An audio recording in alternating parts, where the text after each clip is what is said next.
नमस्कार।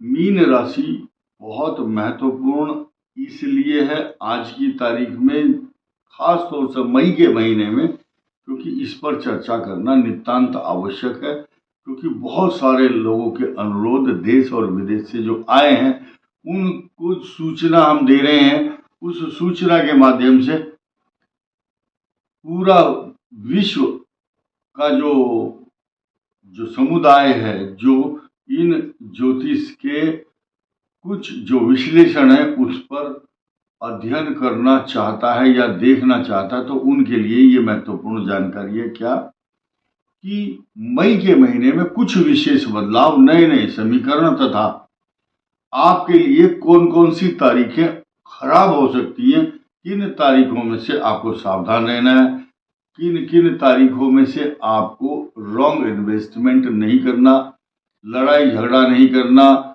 वाहन ठीक प्रकार से चलाना है, सावधानी रखनी है तथा मंगलवार का व्रत आपके लिए शुभ रहेगा। जब भी मंगल आएगा वो आपके लिए अत्यंत शुभ फल प्रदान करने वाला होगा। ये स्थिति आपके लिए 1 जून तक बनी रहेगी, क्योंकि मीन राशि के ऊपर राहु और मंगल का अंगारक योग कंटिन्यू अभी चल रहा है और ये 1 जून तक तो रहेगा। लेकिन मीन राशि के लिए इस महीने में 9 तारीखें ऐसी हैं जो आपके लिए अनिष्ट कारक हो सकती हैं। उन तारीखों को आप नोट कर लीजिए। 14, 15, 16 मई आपके लिए शुभ नहीं है। 19, 20 और 21 तारीख भी शुभ फलदायक नहीं रहेंगी। कोई भी रिस्क का काम, रिस्क का इन्वेस्टमेंट, रिस्क का ड्राइविंग या गलत खान पान, ऐसा रिस्की खान पान ना लें। गर्मी है, डिहाइड्रेशन हो सकता है, ठंडी वस्तुओं का सेवन करें। और 30, 31 और 1 जून आपके लिए ये लगातार 3 तारीखें, 30, 31 और 1 जून आपके लिए नेष्ट हैं, अरिष्ट हैं, खराब हैं, अशुभ हैं। It may be create some problem during this period. दोबारा इन तारीखों का उल्लेख करता हूँ। 14, 15, 16, 19, 20, 21, 30, 31 और 1 जून।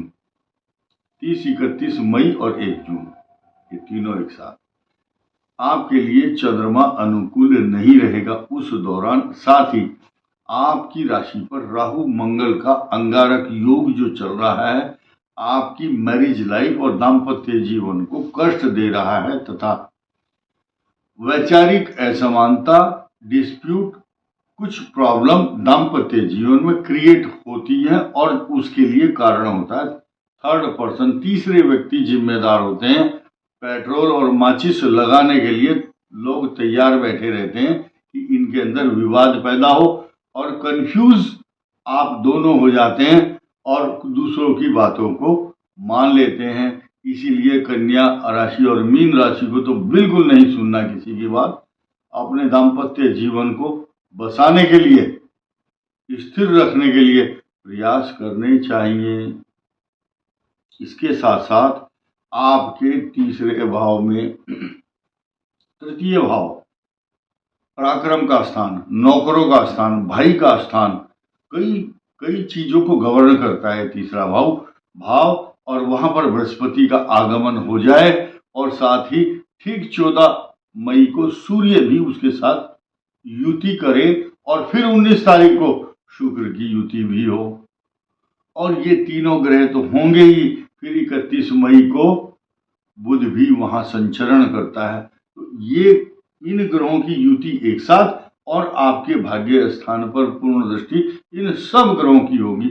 सामूहिक रूप से आपके भाग्य स्थान को उन्नत करने के लिए अब ज्यादा दूर मत जाओ।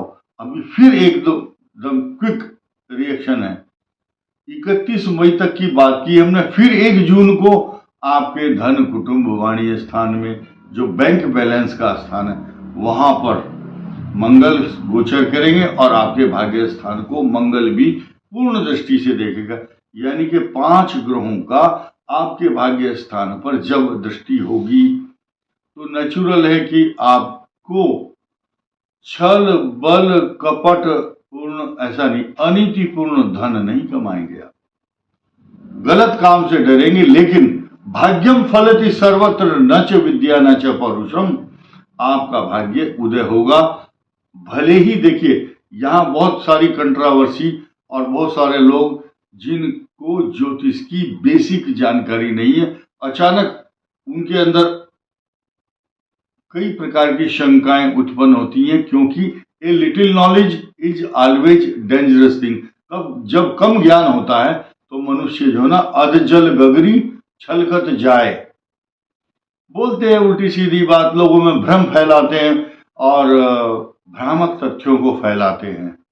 मीन राशि पर भले ही 7.5 चल रही हो, द्वादश भाव में शनि अपना काम करता है, क्योंकि द्वादश भाव में खर्च का स्थान है।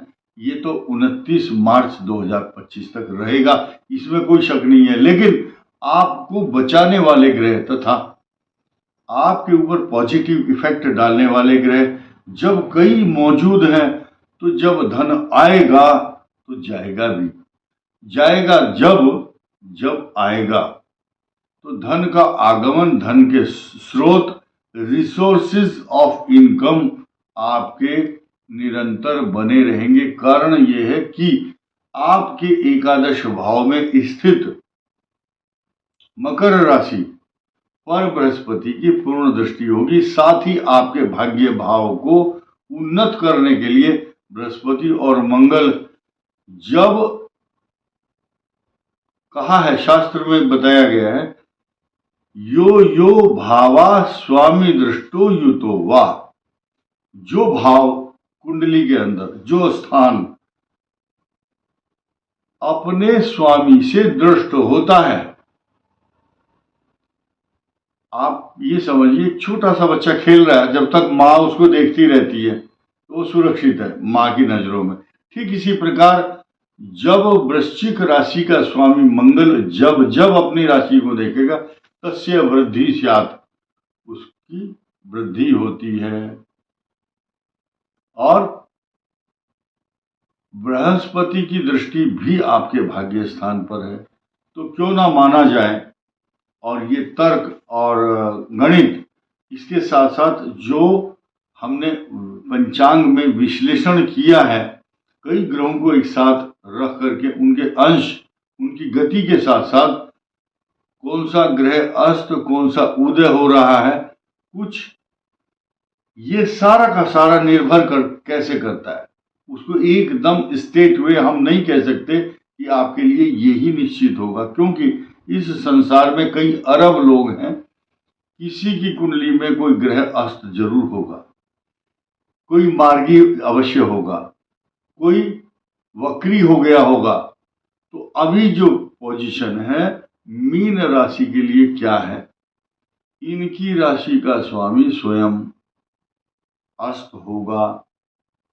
इनके राशि में जिन जिन हाउस को, या आप किसी भी लग्न के हों, किस राशि के होंगे, मीन राशि के तो होंगे, आपके किस भाव का लॉर्ड कौन से ग्रह को प्रतिनिधित्व करता है, उस स्थिति में शुक्र आपके लिए शुभ फल प्रदान नहीं करेगा। कारण क्या है, अपनी कुंडली में स्थित ग्रहों का कंपैरिजन या तुलनात्मक अध्ययन आपको स्वयं करना होगा कि अब शुक्र अस्त है, तो शुक्र जब अस्त होता है तो वो अपने प्रभाव को पूर्ण रूप से छोड़ने में सक्षम नहीं रहता, उस अपने प्रभाव में न्यूनता लाता है। कारण क्या है, सृष्टि का नियम है कि सूर्य की गति के साथ या कुछ अंश एक निर्धारित है कि इतने अंश पर जाने के बाद उस ग्रह को सूर्य अपनी आभा मंडल, कांति और अपने अलौकिक प्रकाश से उसको अस्त कर देता है। इस संसार का नियम है, सबसे अधिक अस्त होने का सौभाग्य किसको मिलता है, चंद्रमा को। क्योंकि चंद्रमा हर अमावस्या पर सूर्य के साथ आना उसकी मजबूरी है। अब ये देखें, शुक्ल पक्ष और कृष्ण पक्ष भगवान ने ही बनाए हैं। ठीक इसी प्रकार जब चंद्रमा अस्त होता है, यही कारण है कि अमा और वस्या, अमा का मतलब इकट्ठा होना, और वस्या शब्द वासस्य, एक साथ वास करते हैं सूर्य और चंद्रमा, इसी का नाम है अमावस्या। एक साथ वास करना, इकट्ठा होना। चंद्रमा अस्त हो जाता है और उसके बाद नंबर आता है बुध का। बुध भी अस्त होता है क्योंकि सूर्य की गति के 30 अंश आगे पीछे नहीं जा सकता बुध, ये सृष्टि का नियम होता है। इसके अलावा आपको ये देखना होता है कि आपका ग्रह जो भी अस्त है वो उस दौरान अपना प्रभाव नहीं दिखा पाता, तथा कुछ लोग जब वक्री और मार्गी ग्रह होते हैं तो उस समय अपना घर छोड़ करके नाराज होकर के चले जाते हैं। जब वो ग्रह मार्गी हो जाता है तो फिर अपने वापस मार्ग में अपने घर लौट आते हैं। गुस्सा और नाराजगी चलती रहती है, लेकिन हम सिर्फ उदाहरण देने के लिए ये बात कही है, हमने किसी ग्रह का ये विश्लेषण बताया है। तो मीन राशि के लिए जो पॉजिटिविटी है, बृहस्पति का भाग्य स्थान पर दृष्टि डालना और भाग्य स्थान पर ही आपके भाग्येश मंगल का द्वितीय भाव में बैठकर आपके भाग्य स्थान को पॉजिटिव इफेक्ट देना, ये आपके लिए पॉजिटिव ग्रह बताया गया है। इस वीडियो में इतना ही। धन्यवाद, नमस्कार।